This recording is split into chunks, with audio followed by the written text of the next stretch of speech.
अस्सलाम वालेकुम वरहमतुल्लाह वबरकातुहू। हज की शर्तों में से सबसे पहली शर्त है कि आप मीकात की जगह को इहराम के बिना तजावुज नहीं कर सकते, जो कि है जुल्हुलैफा, जुहफा, कर्नुल मनाजिल, यलमलम और ज़ात इर्क। इन जगहों पे आप इहराम की हालत के बिना तजावुज नहीं कर सकते और मक्का में रहने वाले इहराम मक्का से ही बांधेंगे।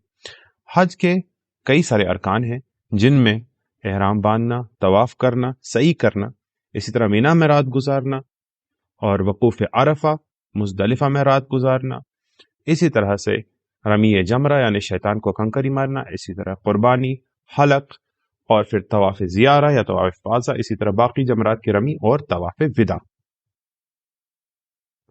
हज के 3 अक़साम होते हैं, यानी हज इफ़राद, हज किरान और हज तमत्तु। हज इफ़राद में सिर्फ इरादा हज का होता है।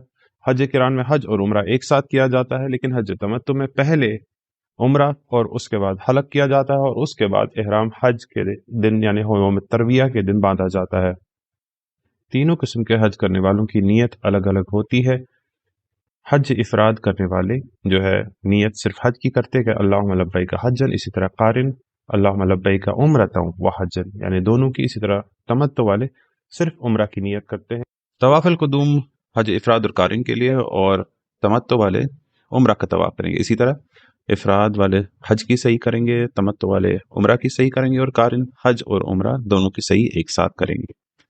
हज तमत्तु करने वाले उम्रा के बाद हलक करेंगे और हलाल होकर 8 ज़िलहज तक इंतज़ार करेंगे, जबकि हज इफ़राद और हज क़िरान करने वाले हलक नहीं करेंगे और इहराम की हालत में ही 8 ज़िलहज तक इंतज़ार करेंगे। हज तमत्तु, हज इफ़राद और हज क़ारिन तीनों मिलकर 8 ज़िलहज को मिना रवाना होंगे और मिना पहुंचकर 8 ज़िलहज को ज़ोहर, असर, मगरिब, इशा और अगले दिन की फज्र अदा करेंगे। ये नमाजें पूरी पूरी या जमा करके भी अदा की जा सकती हैं। 9 ज़िलहज को हम अरफात पहुंचेंगे, जो कि हज का दिन है, सबसे इम्पोर्टेंट दिन हज का। इस दिन हम अपने आप को दुआ, कुरान शरीफ की तिलावत और ज़िक्र व अज़कार में मशगूल रखेंगे। 9 ज़िलहज की शाम को हम निकल के मुज़दलिफा में मगरिब और इशा एक साथ अदा करेंगे और वहाँ पे कंकरियाँ जमा करके जो हमें अगले दिन जमरे उक़बा की रमी के लिए ज़रूरत होंगी।